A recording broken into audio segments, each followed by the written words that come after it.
Good morning. Shabbat Shalom. So again, my assumption is that everybody read, right, the portion and is familiar with this story. It's a classic, right? The reuniting of Joseph with his family and his brothers. So today I wanted us to talk about that kind of very, very briefly, and then I wanted to actually spend the majority of the time in the New Testament portion for the Torah readings in Luke chapter 16.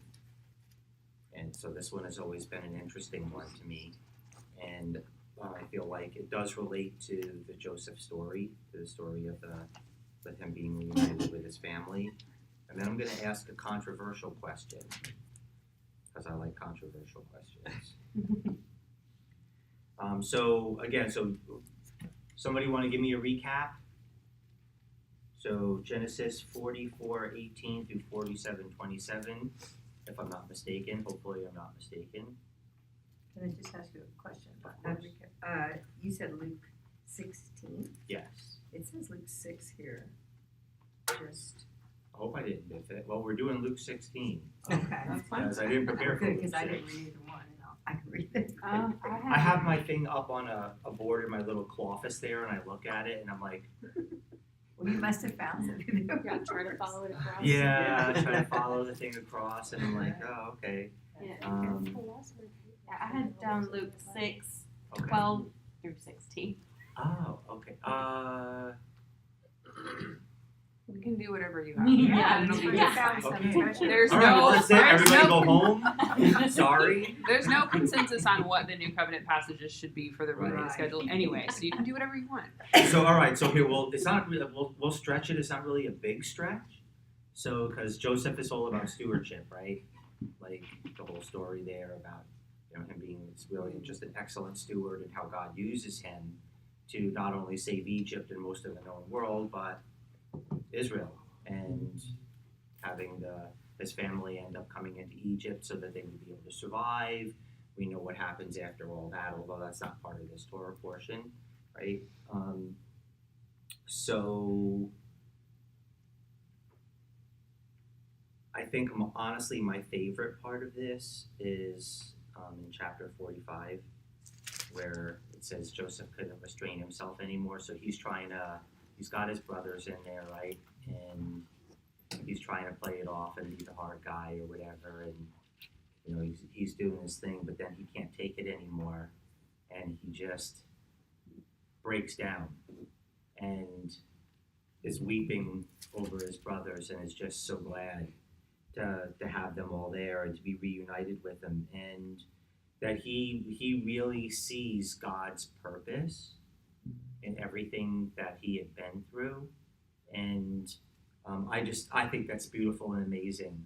I really do. I think that we would all do well to step back when we look at our own lives and see the various trials and troubles and things that we've been through, and try and see it from the mile high perspective, from God's perspective, like, okay, what's really the big picture here while we're going through all, especially when we've been, or if we feel that we've been unjustly treated by other people.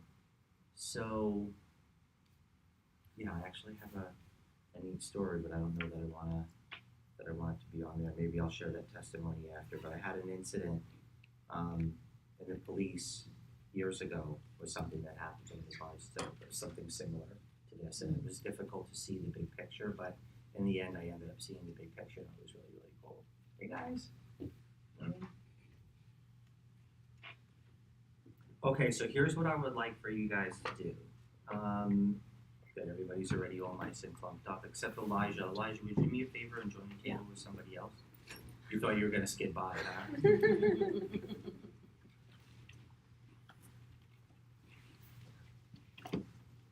All right, and so for everyone to know, yeah, totally biffed it. Should have been Luke 6, but we're doing Luke 16. So would you guys turn to the Gospel of Luke, chapter 16.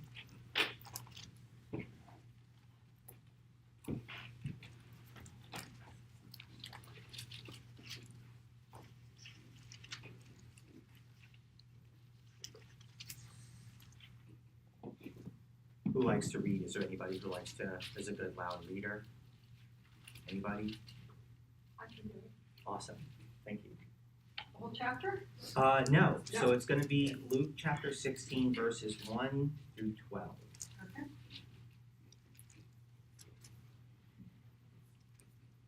Now Yeshua was also saying to the disciples, there was a rich man who had a household manager. And this manager was accused of squandering his belongings. So he called the manager and said to him, "What's this here I hear about you? Give an account of your management, because you cannot be manager any longer." Then the manager said to himself, "What shall I do, since my master is taking the management away from me? I'm not strong enough to dig. I'm ashamed to beg. I know that what I'll do, so that when I'm put out of management, others will welcome me into their homes." So he called in each one of his master's debtors and said to the first, "How much do you owe my master?"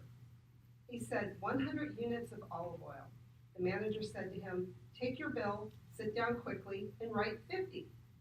Then he said to another, "How much do you owe?" And he said, 100 units of wheat. The manager said to him, "Take your bill, write down 80. Now the master praised the crooked manager because he had acted shrewdly, for the sons of this age are smarter than dealing with their own generation than the sons of light. I say to you, make friends for yourself from the wealth of the world, so that when it runs out, they will welcome you into the eternal shelters. One who is faithful in the smallest matters is also faithful in much, and the one unjust in the smallest matters will likewise be unjust in much. So then, if you cannot be trusted with unjust wealth, how will you be with true wealth? Now, if you have not been trustworthy with what belongs to another, who will give you anything of your own?"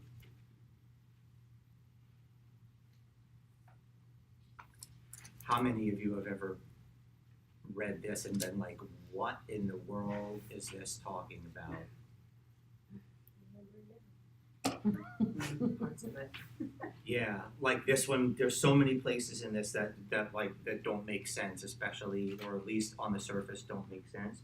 Would you do me a favor and would you join up with a table with other people? Oh, sure, group discussion. Yeah, group. Oh, We're gonna do a little bit of group think here. cool. I wondered why nobody was there.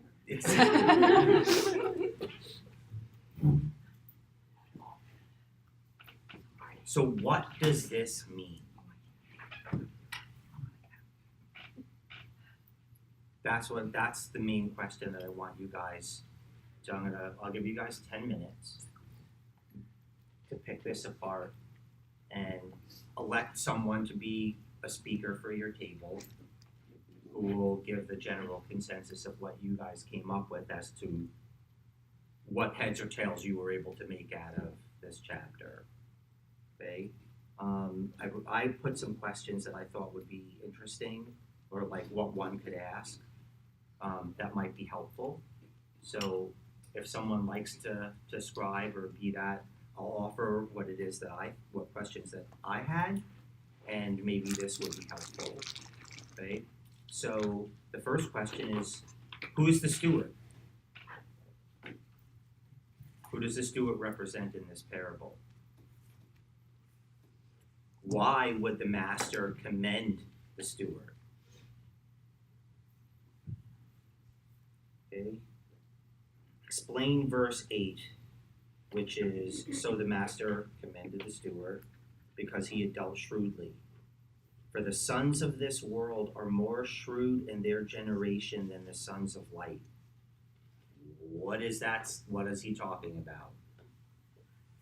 Okay, and then 9, and I say to you, make friends for yourselves by unrighteous mammon, that when you fail, they may receive you into an everlasting home. What is that talking about? Okay, those were the thoughts that came to me, as far as what questions that I might bring up, but feel free to tackle it any way that you guys see fit. So it is 8:56, 10 minutes. Go. Brad's like, what?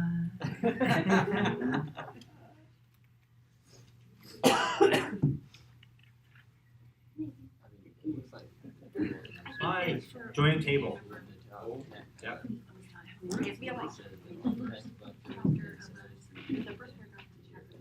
I'm glad he's got some.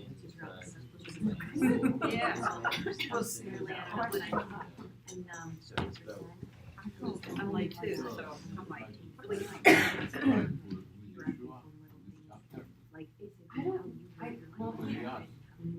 He said who's the steward or the manager? This is our training job. This is Luke. Luke. So Yeah, I lost the line. he had to be extra reading. Luke Yeah. 16. So he's got us picking apart. Yeah, so you're going back to Exactly what you said. And then even for those. You actually see it. That's okay. We found something in Luke 16. We're doing something Better. different. Jesus Okay. said, So we're Jesus doing said to them, it's 16 verses 1 through justify yourselves before 12. the God knows you. Okay.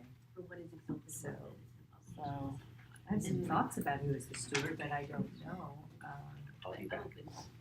Only because of the lesson in 13 when she was speaking. So I feel like it's us that we're supposed to. And first, I was The question, well, he said the first question is who is the steward? Who does the steward represent? I was confused, like, because he already squandered the stuff. In this parable. John is like cutting these debts. I would say in one way it's representing But us, reading it now in this because context, of it seems the, like he's lightening their, the word at the end. There was a rich man who had a house full of fish, and this man few people his job honoring his belongings. yeah, And that's true. all the That's a good managers point. said, what's this? Yeah, he said, I don't want to lose my job, so this guy, Right. so I'm gonna like make these other guys happy. Yeah. So stop I right knew there. that Do you think he was marketing it like this? I gave him Come the to deal. Right. we're managing his possession. Extortion money. So we're stewards, he's the owner. Because he had to say, oh, because he was being smart, Right. so then he praised him for being smart. Okay.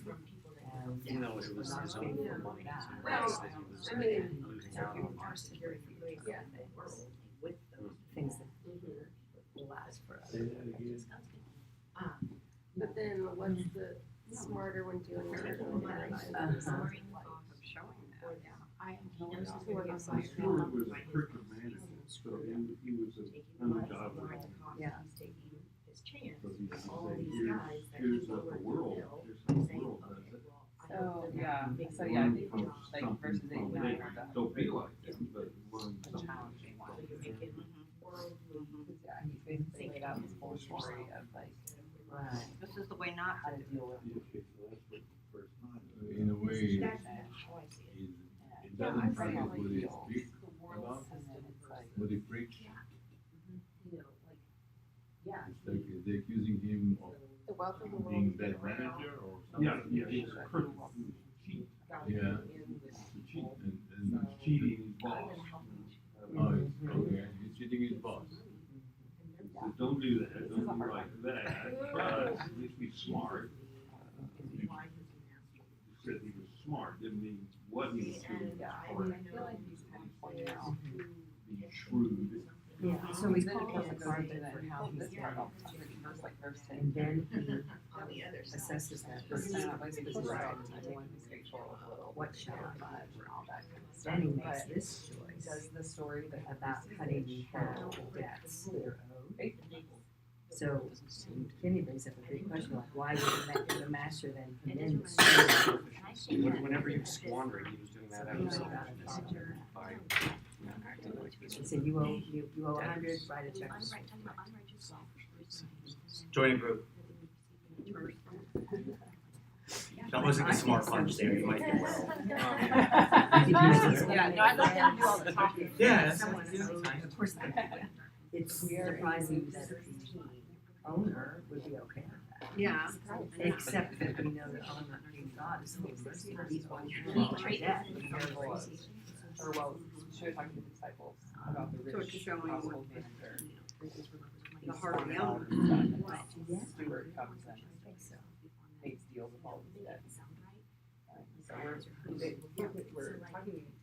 Because what comes to mind later, I can't remember what it is, but the man who, the Lord forgave him, Susan probably has all the. and then he runs into somebody who owes him a That's- certain amount of money, and he's like, The ringer I mean, I comes could've in told at you the that end. pay was what you owe. That's it, you solved it all for us. Why are you doing that? And what I had kind of was just thinking about was like, cause like verse 10, like, and following is like what we quote all the time, you're faithful of little, you're faithful of much, all that. But here's like some of my questions. So does the story show us faithfulness? Like why is Yeshua bringing For me the this 10 point? talents. Yeah, Uh-huh. but you did nothing. I don't So it's know. like, this one here, It it looks feels like like the same tone of just like, he did something. He didn't wanna be somebody in the corner. He didn't wanna be or be a victim. He did something in his own.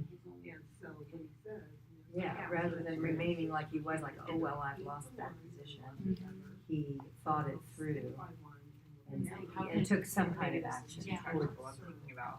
in the right Have direction. this statement here, sorry, remind me of something, and I say this guidance are. Mhm. I mean, you have a lot of money, this helped my brain. Yeah. I feel like you could make a lot of friends, so that when it fails, people who don't have any money, easily, then it wouldn't take much to bless them and make them receive you into. To start that connection, friendship. Whereas if you're trying to make friends. I had a thought, but I don't know if it's right or not. You could spend a lot of Okay, money so trying to impress. in this world, Yeah. They would at least fit more in if the we show like mercy to people, blessing. they're much more likely to receive us in their heart, to Right, if you as spend we that are rather than belligerent, no pay what you owe, no leeway. retreat, you know, like that's a different type of retreat. That's Where's like none? that. Yeah, that can be part of I it, get like, your and it says at the end, they will welcome I'm you. not sure. It's different. This is Yeshua talking. They will Let's be welcome real you. to how this fits. So is he saying Yeah. group thing, Economy. I know, or, that's a tough one. Does So this this relate is- back I to do know the Joseph's next story with Joseph and section, that verse 10, 11, his 12, brothers in debt and father is basically saying that we don't, if we can't found trust great people wealth well just with through that money, connection with Joseph. then how can I And all of a trust sudden, you? like, oh, yes, If y'all have everything in the rest of the world is run out. Yeah. trustworthy, Well, come with me and do you a will good have, job you know, with all the what you land do. and everything great that you need. That's So what just it's saying trustworthy. a similar thing where, Yeah, well, when the riches of the world run out, they'll welcome you into. yeah, well, cause yeah, it was Joseph that like made Go my with friends money. in high places. Yeah, Some level. The study good And he was with faithful do a lot of in that things. situation. Yeah, he was, as far as we can tell, really fair with how he was how he was kind of stewarding the resources that they had. So he definitely was making friends with the world, like he was definitely putting No, he said his, in a way that was accepted by the Egyptians so that he could stay on. So I wonder if some You're of still what gonna have this money. is, you know, they're not Like offering. he's doing the same. Like you're Yeah, still it's gonna like, have. it's making friends. kind of the American gospel. There's something here. But Yeah. he's also Like faithful it's in the not midst of about it, and it ends up saving the whole taking nation. what was given. So I think that there's something, you know, I keep going back to, I'm sorry. Yeah. I was thinking about the kingdom that's like, When Daniel is there's some, described, there's some aspects of the law, yeah, like that emphasize so he was entrusted with poverty or something. even an unrighteous Or that choosing I don't. that he was something faithful. for poverty It's in is better than wealth. So it's like his a story, as well. And then he will Kind redeem of us like from it's sin. where But 1 minute. then it brings, it can bring a lot of blessing. And so, Yeah. That's how I interpret it too. that's as far as my mind goes. It's interesting that the same verse from Genesis 6 is here. No serving can serve two masters. Mhm. So see, the other one who spies you cannot serve both God. I don't know, that's my mind is so. So is he the steward serving? Because he's serving his master. But Ding, ding, ding, ding, ding, ding, ding. It seems like he's serving. 10 minutes is up. I trust that 10 minutes was enough for you guys to crack the mysteries of the universe. Oh, yeah. Yeah. And all this and solve this perplexing parable. Wow, that was difficult to get out. Okay, so did you guys elect someone to speak on behalf of your groups? I'll let you. Elect someone to speak on behalf of your group? I don't. We basically just chewed on it. I don't know that anyone ever swallowed. Okay, Yeah, an answer. That's fair. all right. Well, now somebody's got to spit it out. Yeah, that's right. Spit out what's been chewed up. Who wants to go first? Volunteer or I'll pick. Excellent, thank you. I think we pretty much agreed on synopsis being earthly kingdom, heavenly kingdom. Yeshua is speaking of a master who, yes, he's earthly. He's a little bejangles himself. And he wants to get rid of the dude. Okay, fine. Dude says, yeah, I'm gonna lower all your guys' bills so that he can secure himself a place in the world. So the kingdom of evil, he's making his own bed.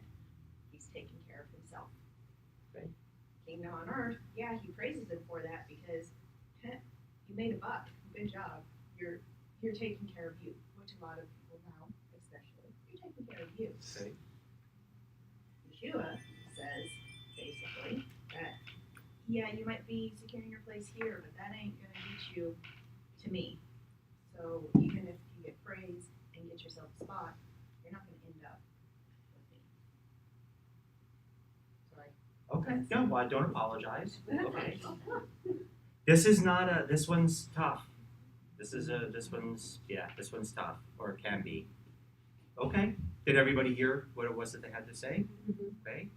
There's no winner or loser here with all this. The idea is to have you guys talk about, to facilitate discussion and for us to think and see if we can come up with a reasonable consensus of some sort as to what this is talking about.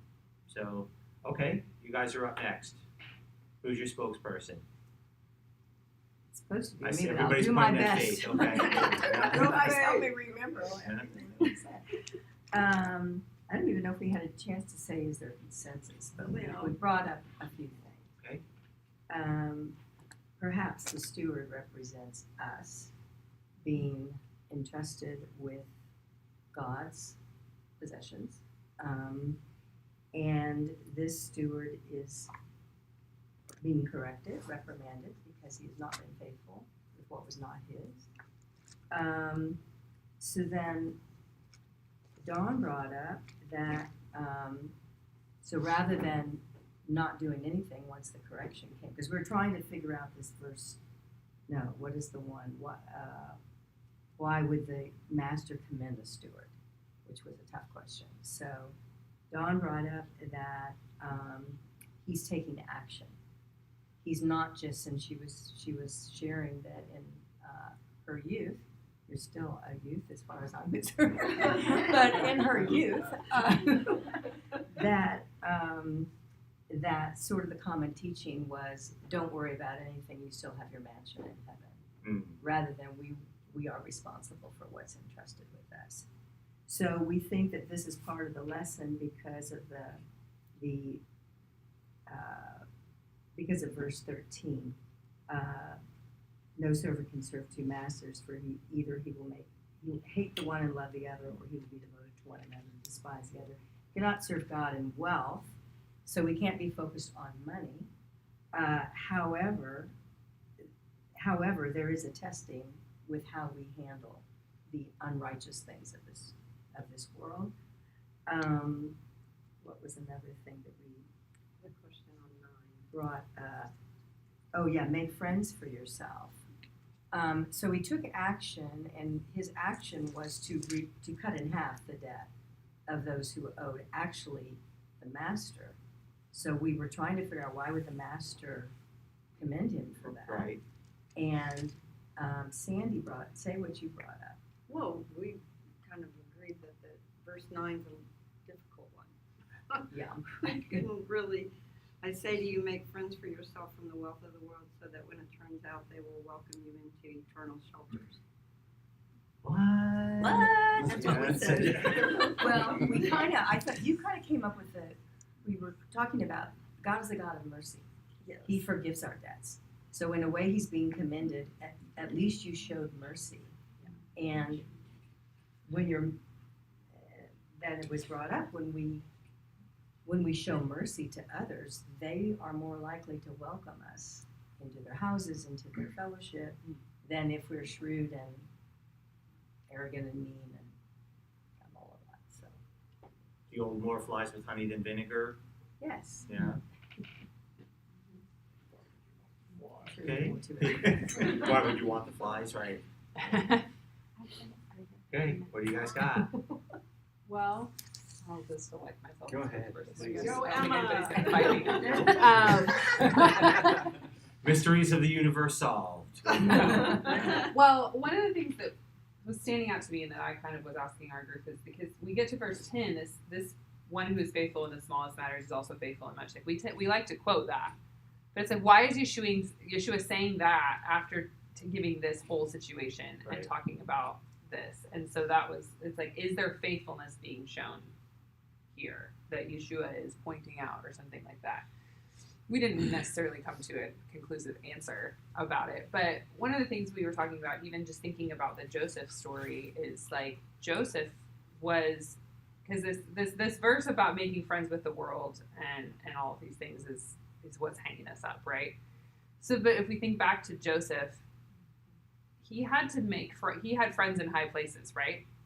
Yeah. Was Egypt a good place? No. Was Egypt a righteous He place? had to where live a certain way to be able to maintain his position, even though he was also being faithful to God in the midst of it. And so, while the example that maybe Yeshua is giving here is not the level of righteousness of Joseph, Right.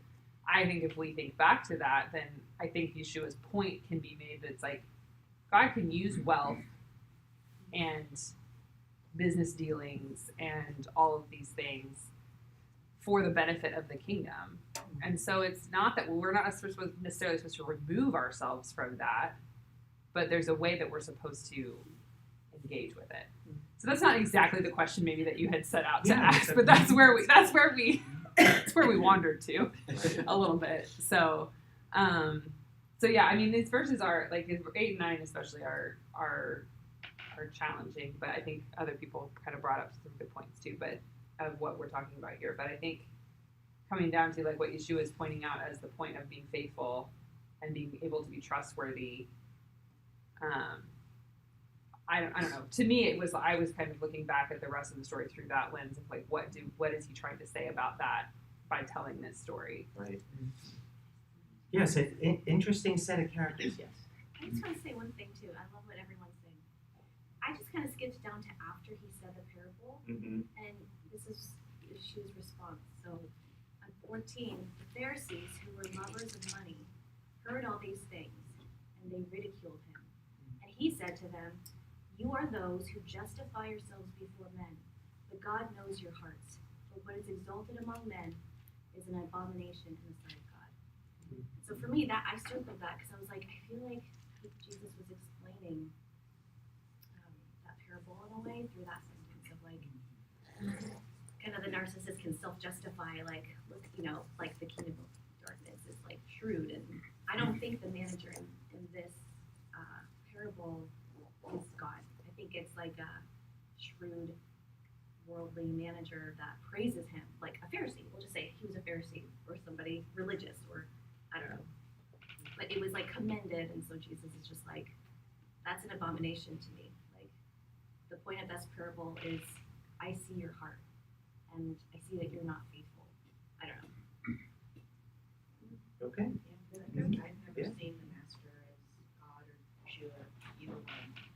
It's always been earthly master in my mind, because he's saying, go do this. And Jesus is saying it from, he's actually telling the story. He's not placing himself in there. I've never seen him as replacing Okay. him, so. And I think eternal dwellings in the end of 9 is hell. That's just my take on it. As someone who's like very childlike and black and white thinking, that's just how my brain kind of Okay. computes it. Yes. The word shrewd, I think one of the things I like about this, I have a real close friend in India, and they finagle a lot of deals, Mm-hmm. It's right? different cultures. And so my friend's husband was basically kind of ripping somebody off, and he goes, "Well, I'm being shrewd. I'm saving this money." And she said, "No, that's called being dishonest and you're lying."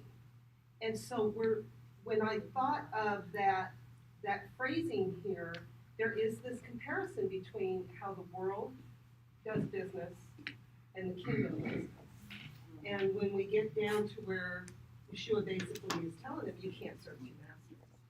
You know, and so to me, that word shrewd always triggers this conversation that my friend had to have with her husband on finagling deals, calling it shrewd. No, you're ripping this person off. That's not being shrewd, that's being dishonest.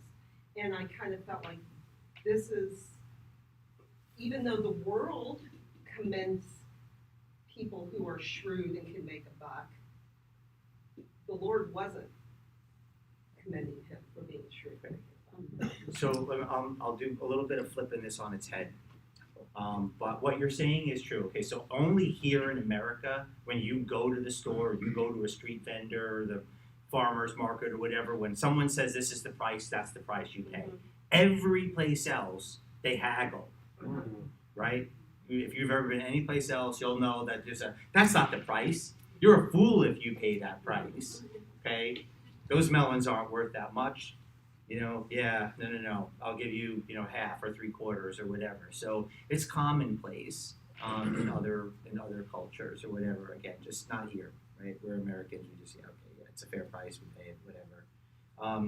Okay, so the cast of characters in here. So if the master is not just a person, right, and if the master is God, what kind of resources does he have available? In other words, is taking 80% of the 100% that he was owed, or 50% of the 100% he was owed, any skin off his teeth, as they say. No, right? So he sees a steward of his who is mismanaging his funds, right? He says, "Go bring me all your paperwork. I want to see the accounts. You're fired," right? So the guy does what he does. He goes out and he's like, "Oh wow, you know what I mean? I'm not strong enough to dig, and I'm too proud to beg. So what am I going to do here? Let me get some inroads with the debtors, right?" And cuts down the debt. The master knew this was going on. The master didn't say, "How dare you shortchange me on what was owed me?" He says, "Wow, that was pretty shrewd of you to do that. You're still fired." Okay, he didn't say you're keeping your job or whatever. He was like, "Wow, that was shrewd," right? So, if the master is the owner of all things, is God, and the steward was who would it have been at that time? Who was in charge of the household of God on the earth? Israel, Religious leaders, yeah. right, and the leaders, right. I don't like Pharisee bashing myself. I'm not into that. I know that most of them actually did end up becoming believers, at least if we understand correctly, or a large amount of them did end up becoming believers in the end. But anyway, so they were the steward who was not managing the kingdom like it should have been. They weren't being shrewd with it. By using the wealth of the world and the things that they were given, so how are we supposed to use the earthly goods and the earthly things that we've been given for the kingdom now? What do we do with those things? we open orphanages, we do outreaches, we do feeding the poor and hungry, we open hospitals, we do all of these things to reach the ungodly, right? In hopes that they will become part of the kingdom, right? By our witness, by seeing God's generosity, by us doing good works, all of those types of things that we're using unrighteous money to accomplish kingdom work. And in that, in hopes, again, of bringing these people in. Now, so when you have someone, right, who ends up coming to faith because of our good use or good stewardship of earthly things, those people are going to end up in the kingdom. And at the resurrection and at the judgment of all things, who are the people that are going to be greeting you there? Those people that were won over to the kingdom by our management of the things that God had given us. Who is welcoming in us into eternal places? These people. That's, in looking at it, was really kind of the only way that I could make sense out of it. Like, okay, wait a minute, this cast of characters is really, what is he talking about here? And I say to you, make friends for yourself by unrighteous mammon, right? So the money, what we've been given, how do we as the kingdom make friends from these people? It's not just handing out money to people, right? We build hospitals, we make orphanages, we feed the homeless, we put clothes on people, we do all the things that we're supposed to do. That's how we, sons of the kingdom, use unrighteous wealth, right? And when you fail, right, so when your day is done and when you die, that they may receive you into an everlasting home. Like, they're going to be there. This is the fruit of what it is that's coming from all of this. Does that perspective help at all? Emma's got a kind of a, what do you think? Again, come after it. No, however you see fit. No, I like what you're saying. I've just been thinking as you've been talking and explaining that. I just keep thinking back to the Joseph narrative, because you're like, especially when you're talking about like using unrighteous wealth in a righteous way, like it's really what Joseph is doing. Mm-hmm. And even like what like he, I mean, even in this week's portion, like when you get towards it, like the famine gets really severe, and but no one has any money to buy food, so they start selling their land and their possessions and all these things, and themselves, yeah. Which sounds really crazy to us because we're used to living in a society that has a lot of social programs that just gives a lot of things away, right? And that's just not how the ancient world worked, right? But yeah, it was like this. It was a righteous way of handling this wealth, kind of like what you're saying, in contrast with, you know, seeing the unrighteous at work here or something. But so no, I think it's good. Do you see it? Yeah. Where how she's putting it together with that? That was like a big tie-in for me with that. Like, hey, wait a minute, Joseph is. Right, these people are out of money, and he's not like, oh, it's okay, we stored up enough, right? Who ended up acquiring all that wealth? I mean, not only him, but Pharaoh became so exceedingly rich because he owned Egypt, right? He wasn't just a king of Egypt, he literally owned the land and the people and their livestock, and I mean, it all ended up becoming his. Joseph didn't hesitate to do any of that, right? So who ends up becoming the benefactor of Israel and putting God's people in Goshen, because Pharaoh was so pleased with how Joseph handled his affairs for him that he was like, look, take the best land in Goshen, put your people there, and Israel ends up finding a safe place of safety. They're fed, they prosper. 400 and something years later, obviously we know things go awry, but 70 people march this is how I like to say it, 70 people walk into Egypt, an army of 1 million plus march out 430 years later, ish. Okay, this was God's plan, and it was all by using a faithful steward, right, to acquire all of that. So, yeah, I don't know. I hope that helped with this. Again, I've read this parable before and spent so many times like, what is he talking about here? But in reading it with the Joseph account, doing a little bit of homework, I was like, okay, this kind of makes sense. Yes, go ahead. Sorry. See, I have a hard time with that, just because I'm right. To me, I guess it's there's a line between, or at least a gray space between unrighteous money and blood money. Okay.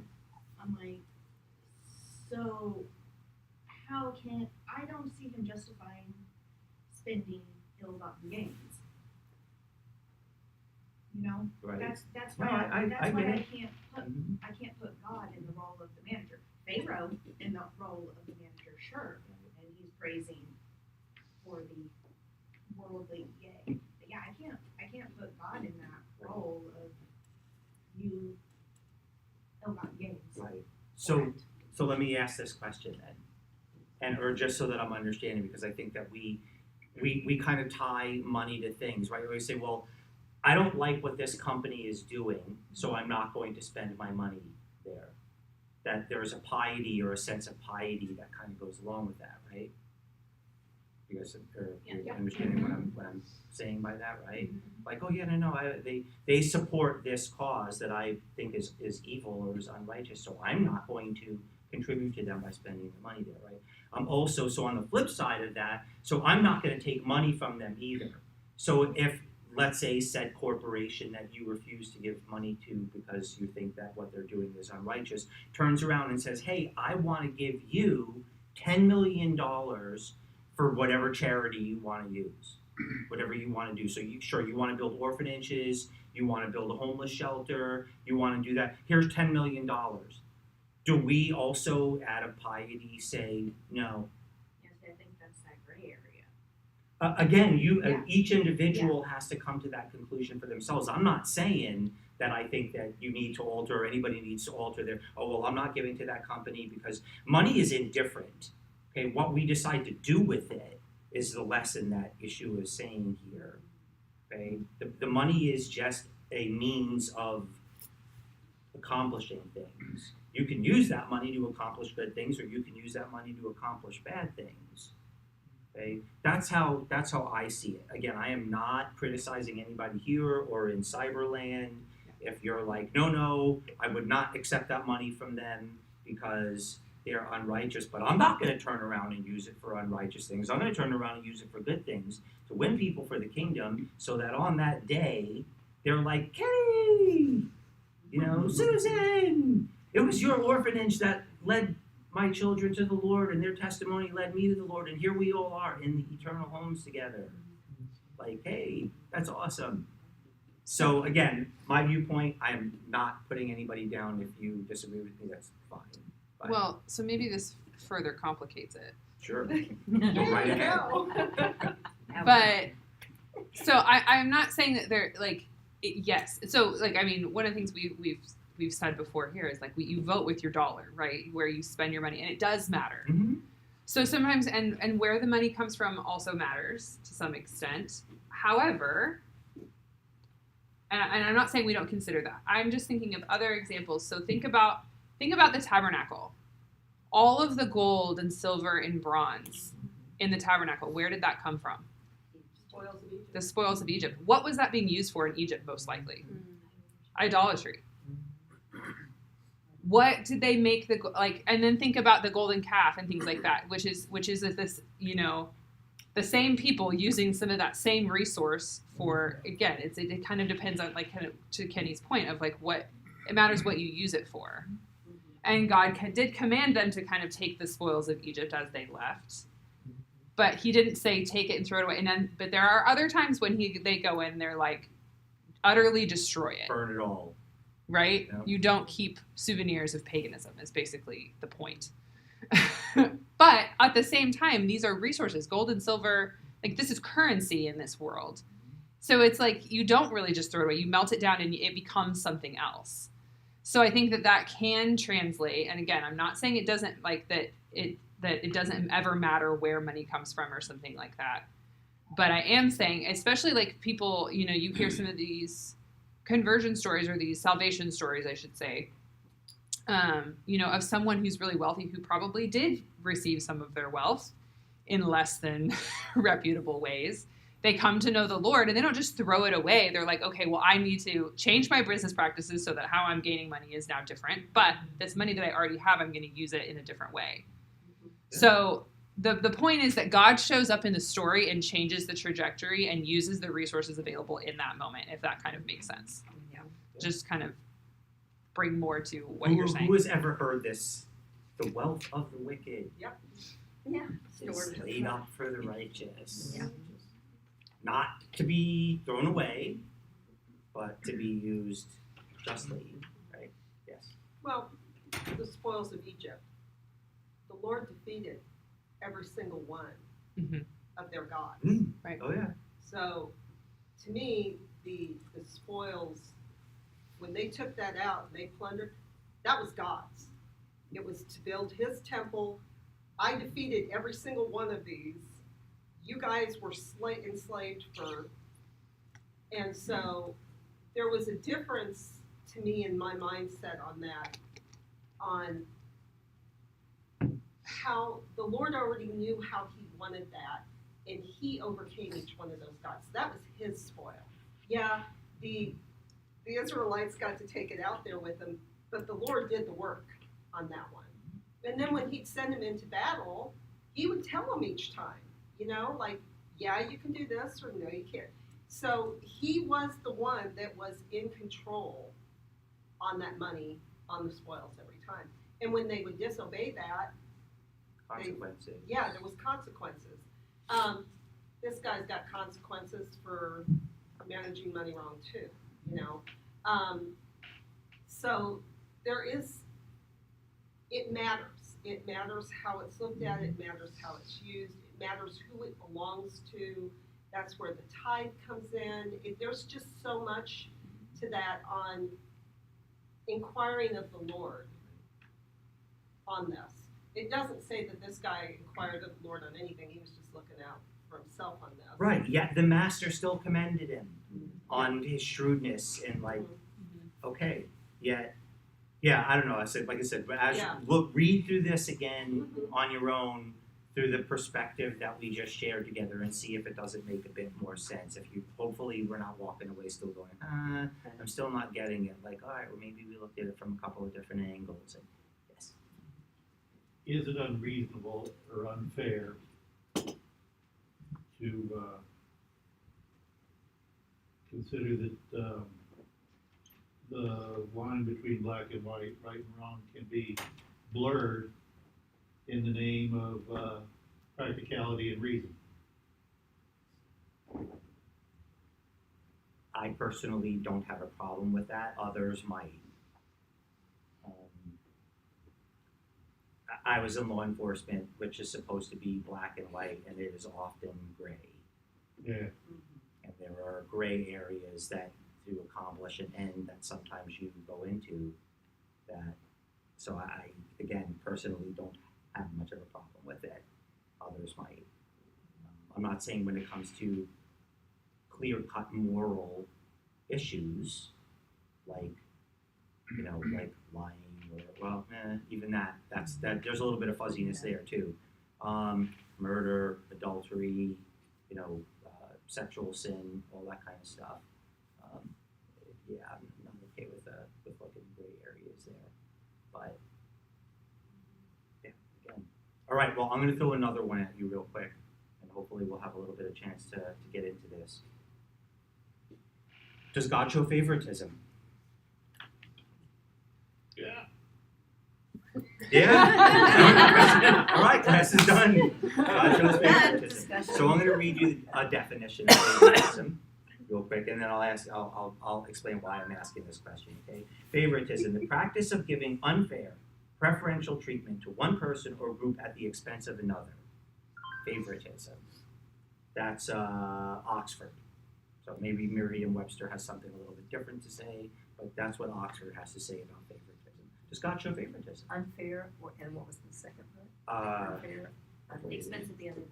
At the expense of So I'll read it again. The practice of giving unfair preferential treatment to one person or group at the expense of another. Okay, why am I even bringing this up in relation to this? Well, as I was doing this study and then I put together my notes and I was like, okay, cool, hit him with this question in this way. That was what came to mind. That's what I felt like I heard the Lord say to me, like, hey, ask him if I show favoritism. Okay, I'm going to ask him if you show favoritism. And so I thought about it after that for quite a while. And as I'm laying there and like, okay, what are examples that one could say he shows favoritism or that would appear to be favoritism? Did he show favoritism to Joseph over his brothers? Did Israel show favoritism over Joseph and Benjamin over the other brothers? Did he have a favorite wife? Are not the patriarchs supposed to be types and or examples of the Father and Messiah? Was Israel not God's chosen people? Okay, so we have, right, so we can bring words like election, chosenness, choice into the discussion, but yes, Brett. I think the key word there in the definition is unfair. Okay. I don't think that he gives favoritism because I don't think he's unfair in what he does. Yeah, he shows preferential treatment, but based upon the circumstances that each person finds themselves in. You know, Israel was the chosen people, but they were also not worshiping idols. And when they were, then they were dealt with. So it wasn't unfair, I think, in that respect. We kind of brought that up last week when we were talking about Joseph putting the money back. Like his brothers paid for the money, but then they got back there and Joseph had all the money given back, and you sitting there thinking, well, wouldn't the Egyptians or the people that worked for Joseph think, wait a minute, everybody in Egypt has to pay for this. Why did he give the money back to the brothers? Would that not have been considered favoritism? Sounds like it to me. And unfair? Yeah. You know, and so there are instances that we see throughout here that in the person that's having to pay versus the person that gets it for free, that's where that unfair thing comes up. Was Joseph being unfair? No, Joseph was working a angle with his brothers. But for those who didn't know that, to everybody else, that would have looked unfair. Mm-hmm. Yes, we have that. Yeah, I'm glad you brought that up too, because God is definitely fair. And everyone will get a fair judgment. But I think if we consider much of it is in Proverbs, he definitely favors the righteous over the wicked and the faithful over Straight the up. rebellious. Something that I want to say too, yeah, that's what struck my heart, was just like been reading like Luke 2 to my son, and just Mary was highly favored. So God is a God of favor. But in Romans 2:11 it says he does not show favoritism, because I think the fairness is just. But I'd like to look into the word favor, because I see that all throughout. Yeah, I would bring a distinction between favor and favoritism. Because the part of the definition that you read that I think we have to be careful with is that at the expense of another. I would. And the examples that we're bringing up where there is clear favor is not at the expense of others. Israel is not God's chosen at the expense of the nations. No, it's to bless Abraham, them. Isaac, and Jacob are not the patriarch examples at the expense of anyone else. So I think that for me is the fine line distinction between favor and favoritism. Because where we see the examples of favoritism in the story of the 12 tribes with Jacob showing favoritism towards Joseph, it is at the expense of the other brothers. The favoritism towards Benjamin is at the expense of the other brothers, of Rachel, of all these things. There are clearly issues with the way that favoritism is shown.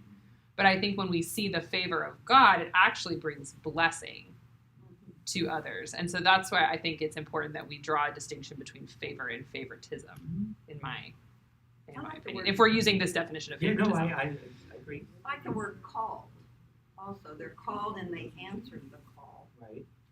So, God placed a call in their life and they answered the call. So they were favored in a way. Well, I mean, one could even say that it's an election. Did they really have a choice?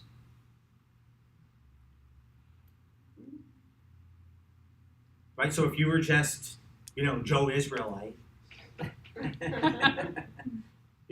hey, guess what? Get up, because we're marching out of here in the morning. But I had a decent leaks business. Wasn't ill-treated that bad. Abraham could have said no. Yeah. I'm not leaving. Mm-hmm. I mean, Yeah. yeah, No, there's they all yeah. could have. Mm-hmm. Yeah.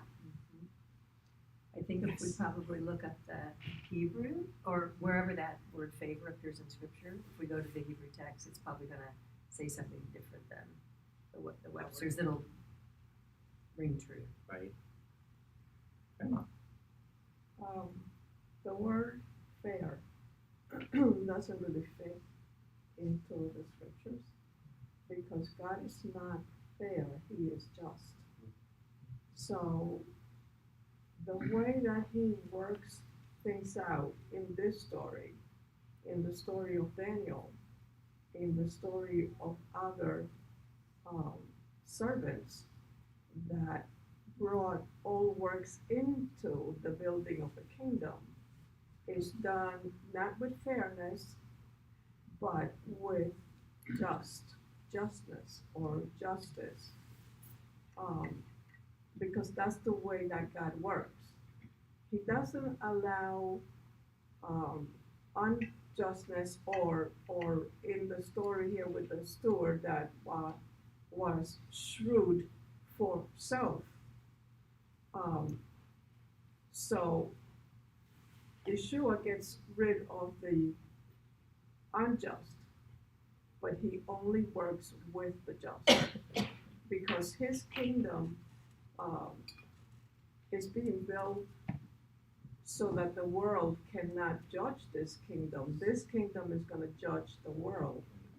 So, that's my take on all the stories in the Bible that deal with using the world to bring in the right. Because God is going to get rid of all this other trash. He's only going to keep the gold, not, the stuff that comes out of the gold. That's why the burning and the refining of the gold is necessary to bring, a diamond out of rough, ugly, Right. Out of cool. like that. Okay. What else? So did we answer the question? Your next door neighbor comes to you, right? Hey, I know you're a believer, right? You're one of those, if you go to church, you're one of those people, right? Yeah, of course I am. We know each other, right? We're building a relationship together. I don't know. It seems like your God shows favoritism, or he chooses one people over another people, or he does this, that, or the other. Like, what do you have to say about him? What do we have to say? How do we explain this? I think we definitely touched on some good points. But think about it. In my opinion, God shows favoritism. If he decides that that's what he wants to do, even if it's at the expense of somebody else, because he is just, like you were saying. Okay, fair is very subjective. What I think is fair, you might not think is fair.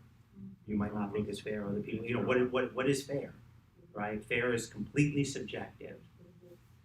Even how we look at justice or what's just could also be subjective. Although on the kingdom, I'm not saying that it's subjective. God decides something's just, then it's just. If he decides that it's fair, then it's fair. If he decides that he wants to choose one over another, he can do that. Right? That would be my response. It isn't my job to try and really, in my opinion, fully defend his character speak to himself, but I do want to have answers. I do want us to have answers, and at least something to go to. Yes. Well, taking Israel, for example, by the time Israel becomes a kingdom, the kingdom of God, Israel has been refined. Israel has gone through the fire. So in order for Israel to be the kingdom that becomes the kingdoms of the world come to the one kingdom, it has to be refined.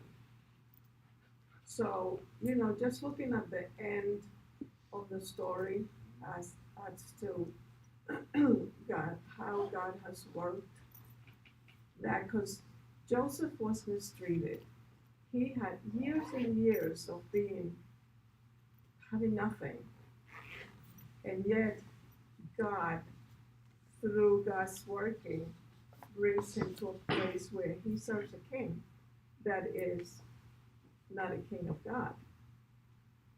But yet, and Daniel did the same. So, that's just the working of God. And these stories bring it out in different areas. That's why this is good, that we explored so many different facets of how the Joseph story works out for even our benefit. We have a benefit from this story. Yes. I like what you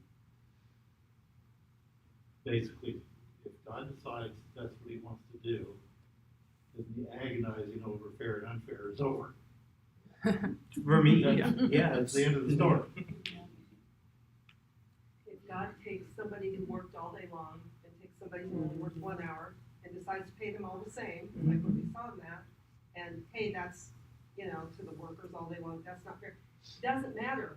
He's the Lord, and this is how he's going to do it. The one thing that we do know is he is a covenant-keeping God. When he says he's going to do something, he's going to do it. He's faithful to the people that he makes covenant with, and his loyal love towards those who commit themselves to him. That's so good because society today wants to define, each person wants to define fairness or justice or whatever. And sometimes, if you just say, but God says this way, they're like, well, But I like what you said, Lloyd. He's a covenant-keeping God. If you would really, I'm talking to somebody, if you would really look at who God is, he's this covenant-keeping God forever has been. So there's a plumb line we can have rather than everybody having their own opinion about everything. What's so confusing about today to so many people? It's true. The world's stumbling around. It is. There is no solid ground for them to stand on. The only solid ground that can be offered is what we have to offer. But, so we need to be students, studiers, right? Asking the hard questions, sitting down there and reading through this, and really going to him and like this. That's what I do. I'm like, Lord, what are you trying to say here? What are you trying to say here? What do you want me to understand out of this? And it's been very fruitful for me. Again, I would recommend it for all of you. Spend the time, read, pray, meditate, be quiet, let him speak to you in regards to this, because he's not trying to hide this stuff from us. He's not. He wants to show you. He wants to show me. I'm glad. I love it. It's exciting. It's fun. Anyway, so yeah, I would add to that. Think about words like election, right? Justice, fair, all that kind of stuff when we're thinking about this. But well, I hope it stirred some stuff. Yes. So.